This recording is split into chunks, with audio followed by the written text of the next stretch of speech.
final dos anos 90 correspondeu a um período de grande dificuldade na cidade. A frota de automóveis crescia permanentemente e o congestionamento nas avenidas ele tem uma repercussão sobre o sistema de ônibus. O sistema de ônibus que era organizado de uma forma antiquada. As linhas eram linhas independentes, a concessão das linhas eram feitas de forma isolada, o sistema de ônibus não formava uma rede e ainda tinha essa situação de congestionamento crescente nas avenidas.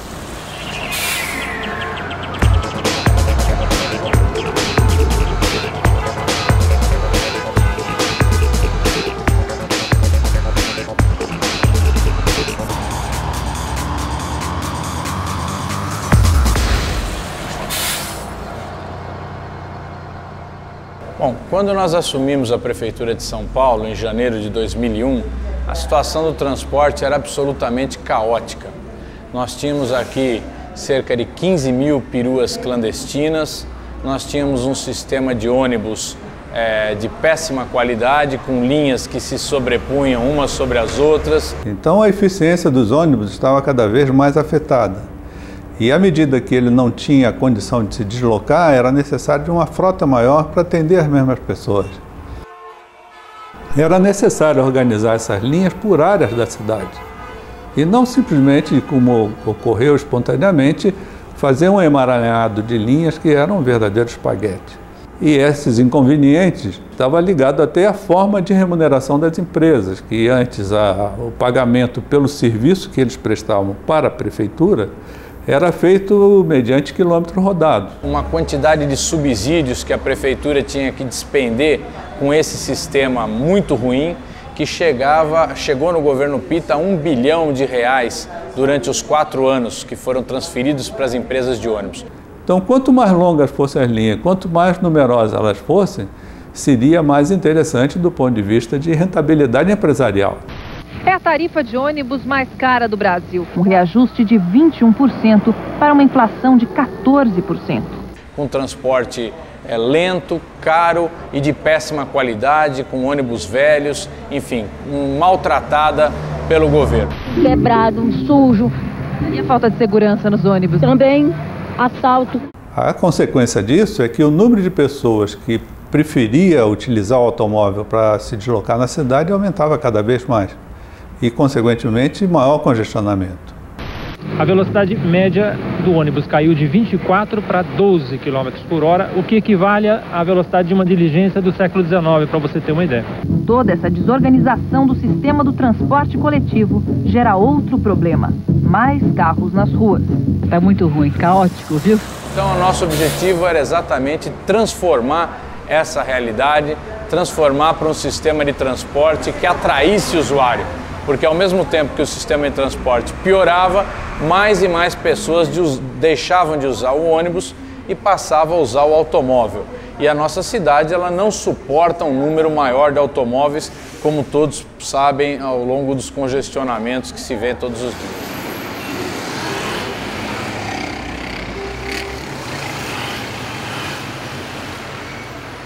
Começou a aparecer nas cidades brasileiras um autônomo clandestino operando inicialmente combis, depois outros tipos de veículos menores, absolutamente desregradas a forma de operar esses veículos, até porque eles estavam fora do sistema oficial de transporte da cidade.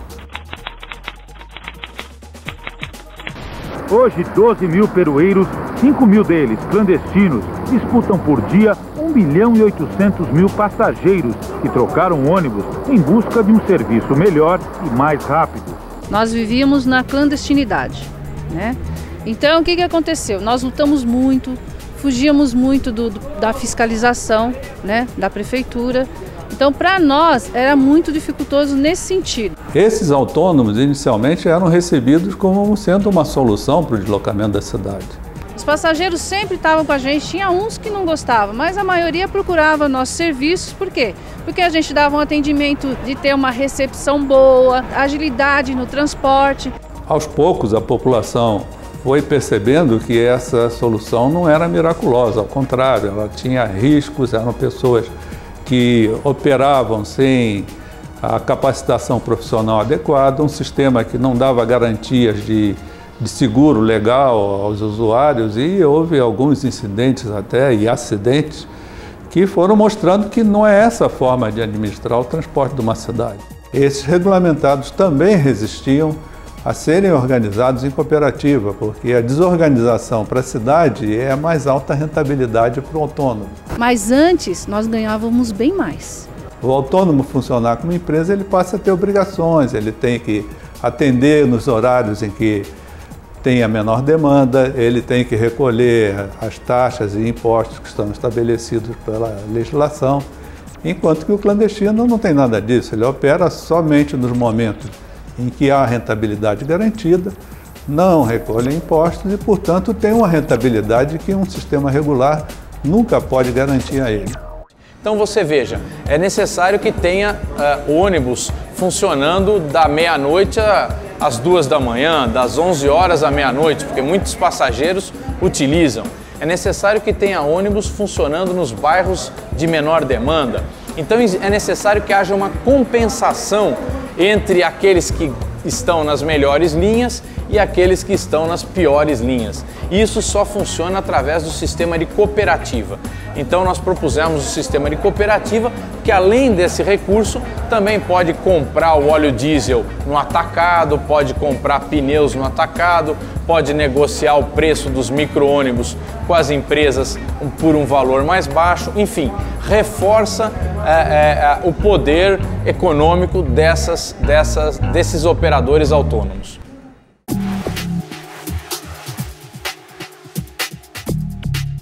Agora, a principal resistência que nós encontramos foi da parte dos empresários de ônibus.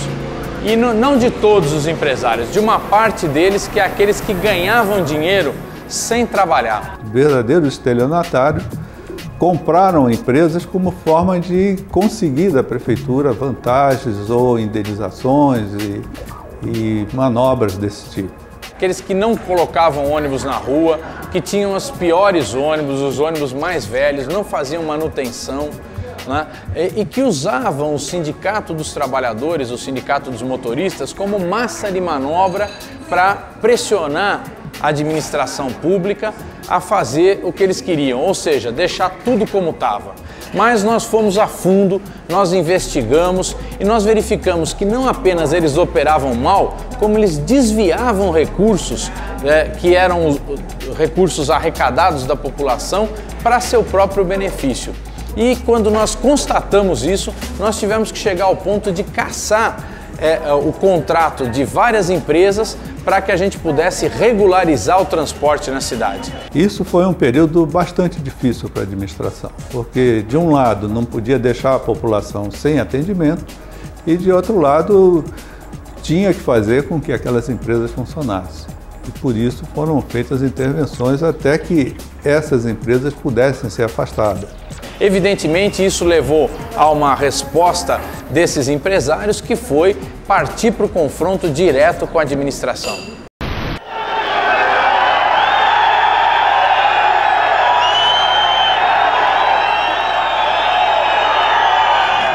A rajada de um extintor de incêndio no meio da plateia esfriou a primeira audiência pública do novo modelo de transporte proposto pela Prefeitura.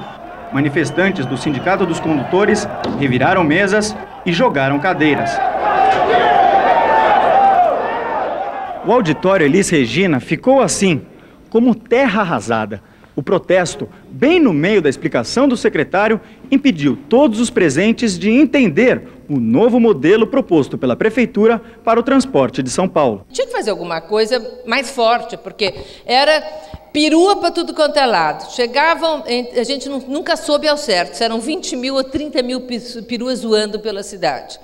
Bom, eram aquelas peruas, os ônibus caindo aos pedaços, a máfia que não deixava ter nenhuma intervenção que prestasse, e aí eles aprontaram o que aprontaram, em conluio com o Sindicato dos Motoristas, greve. Vocês estão lembrados do que foi? O prédio da Assembleia Legislativa amanheceu cercado por motoristas e cobradores. A intenção era protestar contra o novo sistema de transporte proposto pela Prefeitura. Desta vez, a segurança foi reforçada para impedir um quebra-quebra, como o que ocorreu no Anhembi no início do mês, quando os motoristas interromperam violentamente a primeira tentativa de audiência. Hoje, o sindicato, mais uma vez, prometeu que o protesto seria pacífico. Estamos dando uma demonstração de maturidade, sabe, de mobilização, de organização. Os trabalhadores estão tranquilos e que toda a manifestação nossa aqui será pacífica. Na entrada, os participantes eram revistados, mas no plenário, os protestos eram intensos. Os motoristas apitavam e acediam barbantes fedorentos. O presidente da Assembleia, Walter Feldman, teve que pedir ao presidente do sindicato que os manifestantes mantivessem a calma e permitissem a entrada do secretário Carlos Aratini no auditório. Mas quando o secretário entrou no plenário, os ânimos se exaltaram. Houve confronto entre a polícia e os manifestantes. O sindicato passou a ser manipulado diretamente pelos empresários. Não só em relação a paralisações, o sindicato foi usado para tentar barrar o processo de licitação. A Polícia Federal e o Ministério Público prenderam diversos desses dirigentes, inclusive o presidente do sindicato, Erivaldo Santiago, e comprovou que havia transferência de recursos dos empresários para esses dirigentes, para que houvessem as greves, para que ocorressem as greves e paralisações.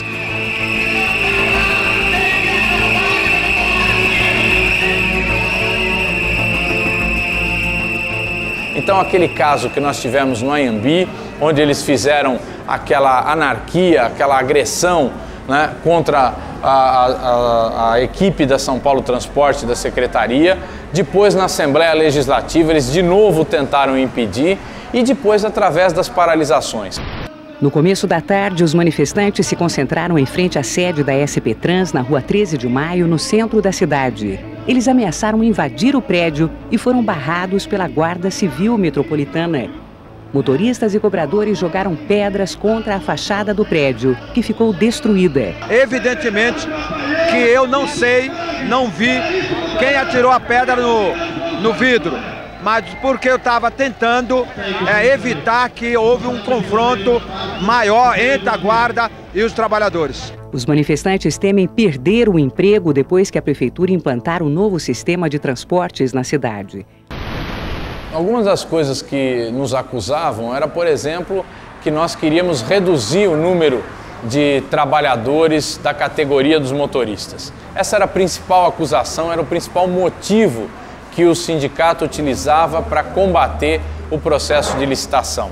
Ora, veja só como isso é uma mentira deslavada. Em primeiro lugar, nós implantamos o bilhete único e mantivemos os cobradores. Aliás, quando nós assumimos, cerca de metade dos ônibus transitavam sem cobrador e nós obrigamos a empresa a recontratar os cobradores de ônibus, né? Então isso é um motivo que não tem nenhuma justificativa. A frota de ônibus foi mantida, o número de motoristas e cobradores foi mantido e na medida em que aumenta a utilização dos ônibus, em que você tem a necessidade de que haja mais ônibus no sistema, então o sistema acaba contratando mais e mais cobradores e motoristas. Então o efeito que nós tivemos do novo contrato, do novo sistema de transporte, do sistema interligado, foi justamente o aumento do número de empregos na categoria dos motoristas e de cobradores.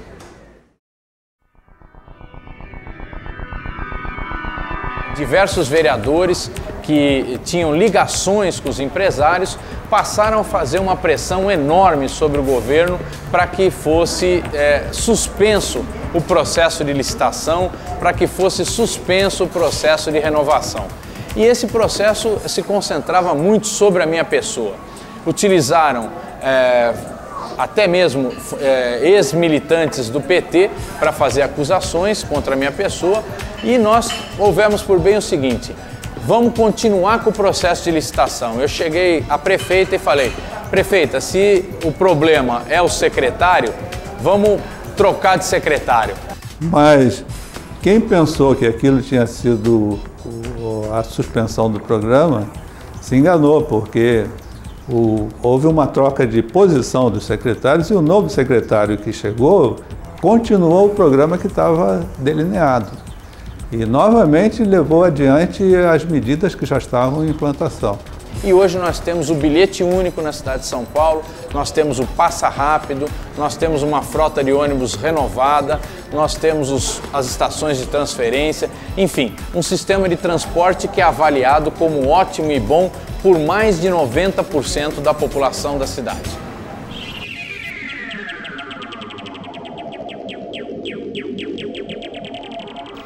E o Zaratini falou, olha, nós estudamos, demorou quase um ano, né, para apresentar o projeto. Toda a reformulação do transporte, que as peruas seriam micro-ônibus, transitariam na periferia, levariam para os terminais, teriam que construir os terminais, fazer o Passa Rápido, tudo que vocês estão vendo agora acontecer, foi pensado há 3 anos. O eixo dessa proposta era o bilhete único. Nós apresentamos essa proposta na Câmara Municipal em 1995, foi aprovada pela Câmara e vetada pelo então prefeito Paulo Maluf.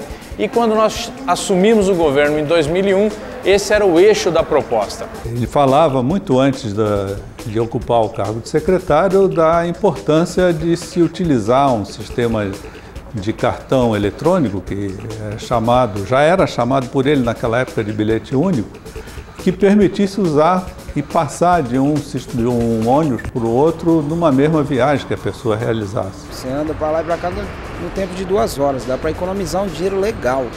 É melhor, né, que você, antes eu gastava 2 conduções, agora no meio das 2 horas assim eu posso pegar vários ônibus e gastar uma só. Porque em 2 horas a gente vai e volta com o mesmo bilhete, né? E às vezes dá para usar até mais ônibus em 2 horas. 3 conduções por dia eu pegava, agora, né? Eu continuo pegando as 3, mas com bilhete único a gente não precisa estar pagando as 3. Só paga uma, né? E é ótimo. Isso é tão bom, tanto para a empresa quanto para o funcionário. É ótimo. O bilhete único, ele beneficia principalmente aquelas pessoas que usam mais de uma condução para chegar ao seu local de trabalho ou à sua escola, enfim, ao seu destino. Mas beneficia a cidade como um todo, porque as pessoas podem fazer trajetos que às vezes não imaginavam fazer. Daqui mesmo eu posso pegar o Bandeira, mas se ele demora muito eu pego outros e pego o Bandeira lá mais na frente que sai de outros lugares. Tem mais opções. E essa facilidade do cartão eletrônico permite a pessoa passar em qualquer ponto de uma linha.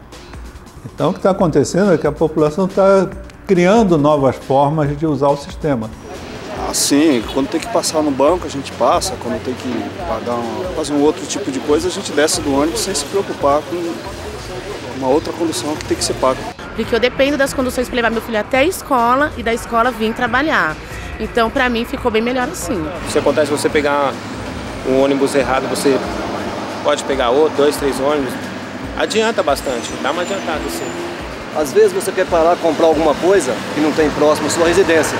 Você pega o ônibus, vai lá, compra e volta com o mesmo valor. Eu estou desempregada, eu saí para procurar emprego. Então eu estou com bilhete único, eu só usei R$3,40. Eu acabei de passar ele aqui no ônibus, vou até um lugar aqui, aí antes de 2 horas eu vou pegar meus filhos, depois eu vou para minha casa. Gente, para chegar no bilhete único a gente sua camiseta. Por quê? Porque o bilhete único, para pôr bilhete único, precisava catraca. Os ônibus de São Paulo tinham catraca? Claro que não. Por que não tinha catraca? Para a prefeitura nunca poder controlar o número de usuário e poder ter a roubalheira que era. Por isso que foi tão difícil chegar no bilhete único, que era a meta. Mas tinha que pôr a catraca. Para pôr a catraca, obrigar a pôr a catraca, tinha que assinar a concessão do transporte público, obrigando na nova concessão a que os ônibus fossem mais novos e que tivesse a catraca. Então nós pudemos fazer com que um sistema de veículos menores, que são os micro-ônibus, atendam melhor na periferia, com uma diminuição de tempo entre um ônibus e outro. Então isso permite ao usuário ficar menos tempo esperando. E pudemos também colocar os passa-rápidos nas principais avenidas com ônibus maiores, articulados, biarticulados, de forma que você consiga um número menor de ônibus transportando nas grandes avenidas. E com isso você também diminui o tempo de viagem nessas avenidas, diminuindo o congestionamento. Bem mais rápido, principalmente quando meu marido chegava em casa, ele saía às 6 horas e chegava às 8h30 da noite. Agora está fazendo metade do horário que ele fazia antes. Antigamente era mais de 2 horas. E agora? Agora faz de 1h20. E foi imaginado, então, o que agora chamam de passar rápido, que consiste em tirar o ônibus do lado direito das avenidas, passando para o lado esquerdo. Quando o ônibus tem possibilidade de se deslocar, não é necessário nem uma frota muito grande, porque a eficiência do sistema é muito maior. Se identificou quais seriam as avenidas que teriam passa rápido, quais os corredores que seriam implantados primeiro, como é que seria a configuração física disso e como é que seria o controle da eficiência desse sistema. Em poucas palavras, as linhas foram reorganizadas. Nos corredores principais são formados feixes de linhas que a linguagem técnica é a troncalização. E esses grandes fluxos de veículos dão uma mobilidade para ele grande e permite uma reorganização muito mais racional, não só das linhas de ônibus, pela troncalização, como a irrigação nas áreas mais afastadas.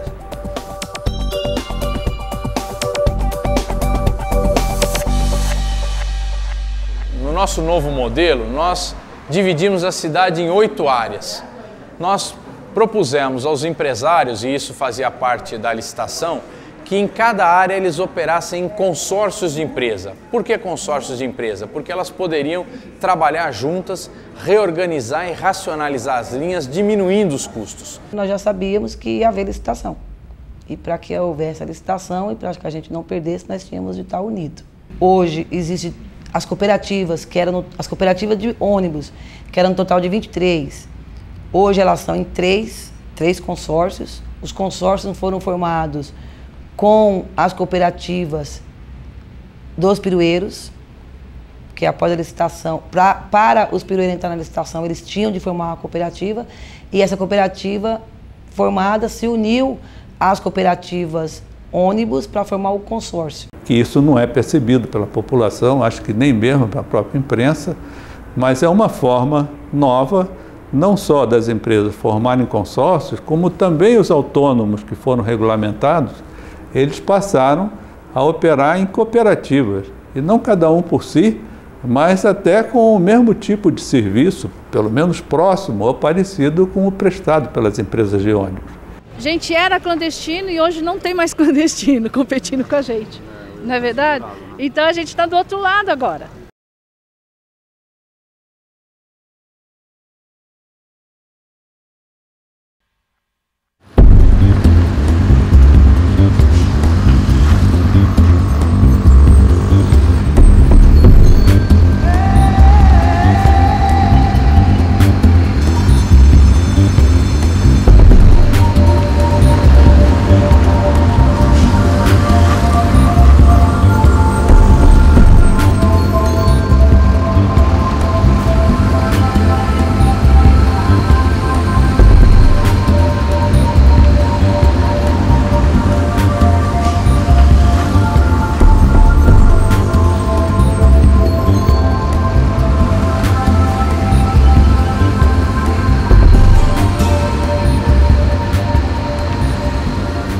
Pra gente ajudou bastante também o terminal, porque a gente tinha que vir a pé do colégio até aqui para pegar o ônibus lá Guaicurus.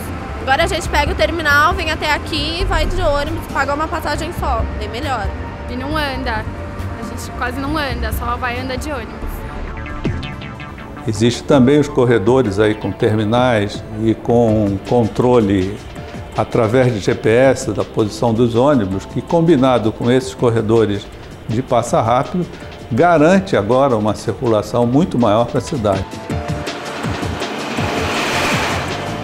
Aqui no terminal trabalhamos com 16 câmeras, verificando todo tipo de incidente para trazer um pouco mais de segurança para os usuários.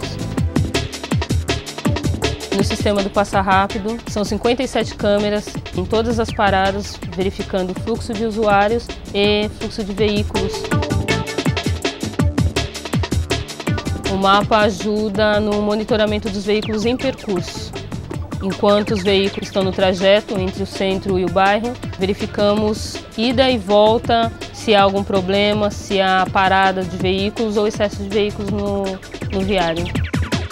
utilizamos o rádio para informar os agentes de plataforma e é feito o remanejamento de uma linha ou de veículos que estão em excesso no terminal para estar atendendo esse ponto específico.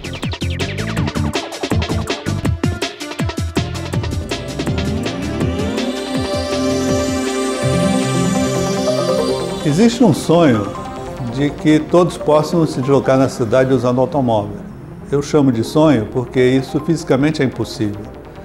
A quantidade de vias, de espaço na cidade, não só para as vias, viadutos, mas também para estacionamento, oficina, posto de abastecimento, é de tal monta que praticamente não sobra espaço para a cidade.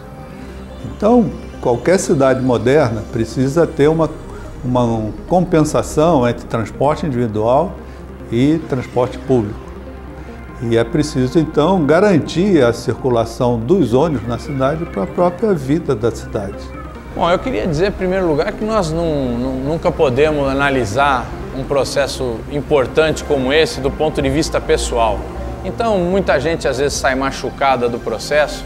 Eu mesmo posso ter as minhas reclamações, mas eu acho que a questão fundamental é o seguinte: nós vivemos um processo histórico no governo da prefeita Marta Suplicy que foi de mudança no sistema de transporte de São Paulo, uma mudança histórica. Essa nova organização, não só institucional, administrativa, porque também a legislação teve uma evolução, vai permitir uma solução que vai durar décadas. O bilhete único é o símbolo desse sistema e é defendido pela população, e a população, já agora com um novo governo, que já reajustou a tarifa, que ameaça tirar o bilhete único, a população defende o bilhete único, ela defende essa conquista, e eu tenho certeza que o povo de São Paulo não vai deixar que isso seja perdido.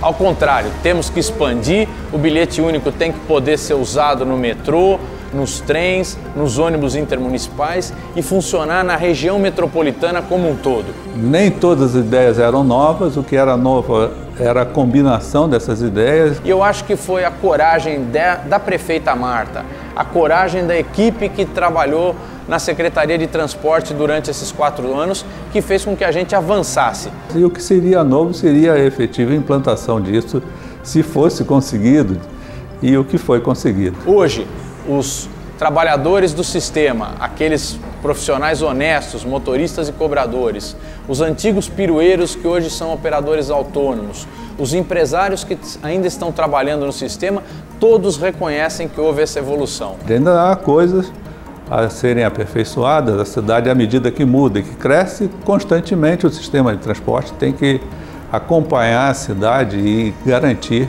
essa fluidez, essa possibilidade de deslocamento. E é uma experiência que você vê está sendo já implantada em outras cidades, como Campinas, como no Rio de Janeiro, como em Brasília. São várias cidades que começam a estudar e implantar o bilhete único. Então eu acho que é um processo que nós fizemos em São Paulo, vai funcionar nas grandes cidades do Brasil e vai ser uma grande revolução no transporte das populações urbanas, nas grandes cidades, que é onde a população mais sofre com o problema do transporte público.